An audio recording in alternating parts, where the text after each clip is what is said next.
Ever heard that saying, about still waters run deep? Oh, yeah. Well, it's kind of perfect for today's deep dive. How so? Well, we're going deep into this case about a guy, John Dwight Canaday. Okay, and what about him? Well, on the surface, just a regular guy, Vietnam vet, worked for the city water department. Sounds pretty average so far. Yeah, except for one tiny detail. He was also Washington State's first, officially known serial killer. Oh, wow. Okay, now that's definitely not average. No, not at all. And get this, one of his murders, it was solved, like decades later, all because of DNA evidence. Oh, wow. That's impressive, though a little bit scary, right? Like they caught him after all that time. Yep, 34 years, it was a record at the time for Washington, oldest cold case they'd ever solved using DNA. So we're talking about a case with some serious history, some real twists and turns then. Absolutely. We've got court records, news articles, even some forensic reports on this guy. Sounds like a lot to dig through. So where do we begin with a story like this? Well, I was thinking we could start with Sandra Bowman. It's December 1968, holiday season. Okay, yeah. And then this young woman, 16 years old and pregnant, is found murdered in her own home. Oh, that's awful. Yeah, and to make things even more tragic, it was her husband who found her. Oh my gosh, that's just heartbreaking. So what happened? How did she die? She was stabbed to death. Stabbed. So I'm assuming the police were under a lot of pressure to find whoever did this, especially with a case as tragic as this. Oh, absolutely. There's a huge search for any leads. They offer a reward. You can imagine the fear, right? A young, pregnant woman murdered in her own home. Everyone in the community must have been terrified. Yeah, absolutely. I can only imagine. And Sandra's husband, Thomas, he even starts offering his own money. Like he's so desperate to find whoever killed his wife. Wow. So did they have any leads? Did they find anyone? Initially, the case just hits a wall. No clear suspects, no obvious motive. It's a total mystery. A mystery during the holidays. That's chilling. Yeah, and then, as if things couldn't get any worse, two more young women disappear, just weeks apart, both in Seattle. Oh no. So now the whole city must be on edge. Totally. It's January 1969 now, Yeah. about a month after Sandra's murder. And this 21-year-old woman, Mary Bjornson, vanishes from her apartment. Just gone. Yeah, her friend went over to her place, found dinner cooking on the stove, but Mary was nowhere to be found. That's eerie. Just poof, gone. And then get this, 3 weeks later, another woman, Lynn Tusky, she's only 20, disappears while walking to her car. It's like they vanished into thin air. Did the police connect these disappearances to Sandra Bowman's murder? Not right away. This is the late 60s, right? Pre-DNA profiling and all that. Connecting cases like that back then was way harder. Makes sense. So they were probably treating each one as a separate case. Exactly. And that's part of what makes what happens next so surprising. It wasn't the murders that led the police to John Canaday. Wait, what? If it wasn't the murders, then how did they find him? What was the connection? Well, in March 1969, he was being investigated, but for something totally different. He was accused of rape by two different women. Okay, so they had him in custody for rape, but how does that tie back to the missing women? Well, while he's in custody, Canaday, he just comes out and offers to lead investigators to Mary Bjornson and Lynn Tusky's bodies. Hold on, he just offered that up, like out of the blue. That's a pretty strange move, even for someone accused of a crime. I know, right? What was he thinking? Maybe he thought it would get him a lighter sentence for the rapes? Or maybe it was something else, something more, I don't know, psychological, like a need for control or to be in the spotlight. It's hard to say, right? I mean, we can speculate, but Yeah. Whatever his reason was, it was a gamble that paid off for the investigators. I bet. Finding those bodies must have been a huge break in the case, even though it confirmed everyone's worst fears. Oh, yeah.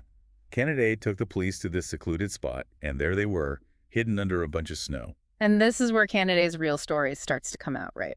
It is. With those bodies found, everything changes. His dark secrets begin to unravel. Okay, so we're not just talking about a few tragic murders anymore. We've got twists, we've got public pressure. It's like a crime novel coming to life. Totally. So, what's next?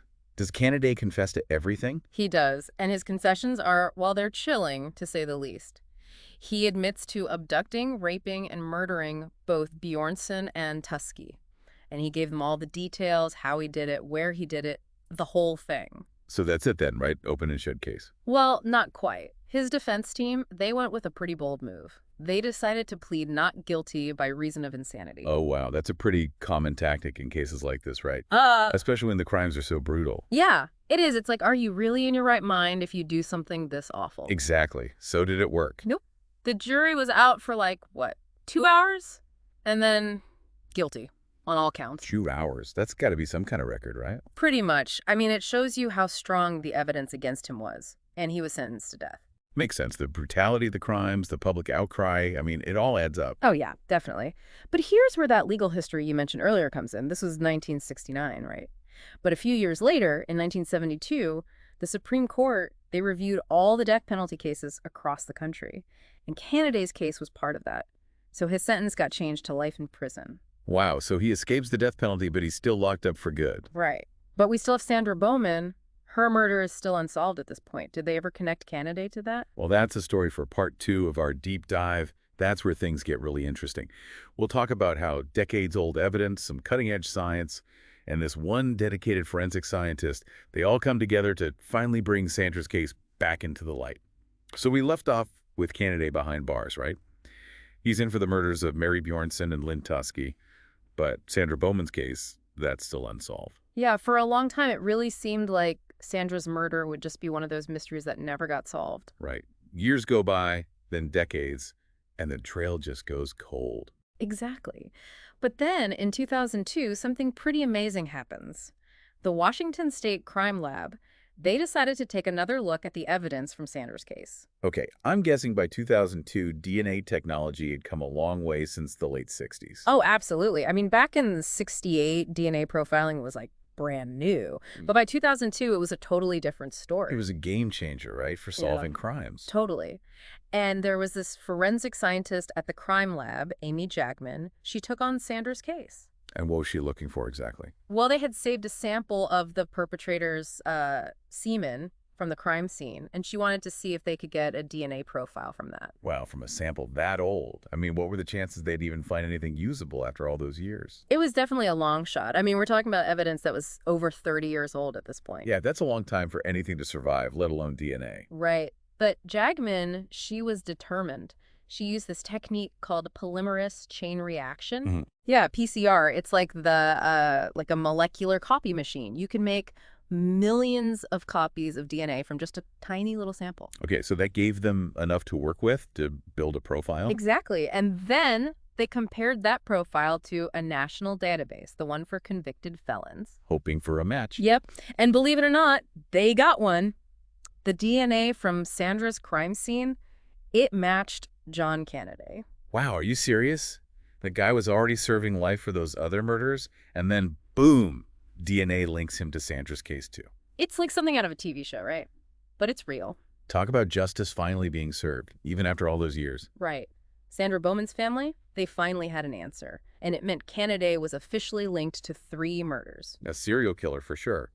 But what could they do? He was already in prison for life. Well, they could still bring him to justice for Sandra's murder. They charged him even though he was already behind bars. Based on the DNA evidence. Yep.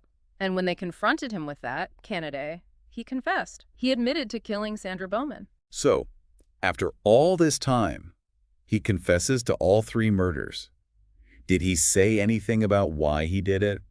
Did he show any remorse? You know, that's the thing about Canaday's confessions. They were super detailed, like he laid out exactly how he did everything, but he never really explained why. It's like we're looking at this puzzle, and we have all the pieces, but we're missing the picture on the box. Exactly. His confessions, they were just cold, you know?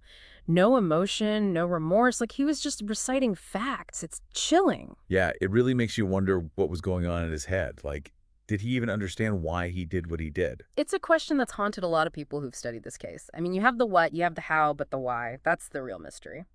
It's disturbing, to say the least. Makes you realize that sometimes there are no easy answers when it comes to evil, you know? I agree. Sometimes you have to accept that there's just darkness that you'll never fully understand, and I think that's a really important takeaway from all of this. Yeah. So Sandra Bowman's case is finally closed. Canaday is officially linked to all 3 murders. And the story takes another turn, right? This time, it's about forensic science. Mm-hmm. So after everything, all those twists and turns, the trials, the DNA evidence, we're finally at the end of the road for Canaday. Yeah, after that third life sentence, he basically faded from public view. Spent the rest of his days at the Kalam Bay Corrections Center. That's a maximum security prison up in Washington, right? It is. I can't imagine what life must be like in a place like that. Did he ever, I don't know, did he ever try to explain himself, reach out to anyone, maybe apologize for what he did? It's strange. He really just remained a mystery, even to the end. Never publicly showed any remorse, never tried to justify what he'd done. Really? Not even in prison. Mhm. Maybe to a counselor or something. Nothing. Even in his confessions, he stuck to the facts, never talked about why he committed the murders. It's like he was trying to distance himself from it all, you know? Like it wasn't really him who did those things. Yeah, it's almost like he was compartmentalizing, like you said, just shutting off the emotional part of it. Which makes it even more disturbing, right? Absolutely. I mean, that's what's so haunting about this whole case. We can see what happened, we know how it happened, but the why, that's the piece that's always missing. And it really makes you think, right, about human nature. Makes you wonder if there really are people out there who can do terrible things and just not feel anything. Yeah, it challenges our whole idea of good and evil, doesn't it? Like maybe sometimes there's no explanation, just darkness. It's a lot to process, for sure. But you know what's also interesting about this case? It's like a turning point in forensic science. Yeah, for sure. I mean, think about it. They solved a 34-year-old cold case with DNA evidence. That was unheard of at the time. Exactly. It's like a real-life CSI episode, you know? Right. But seriously, the Canaday case, it really showed everyone how powerful DNA technology could be.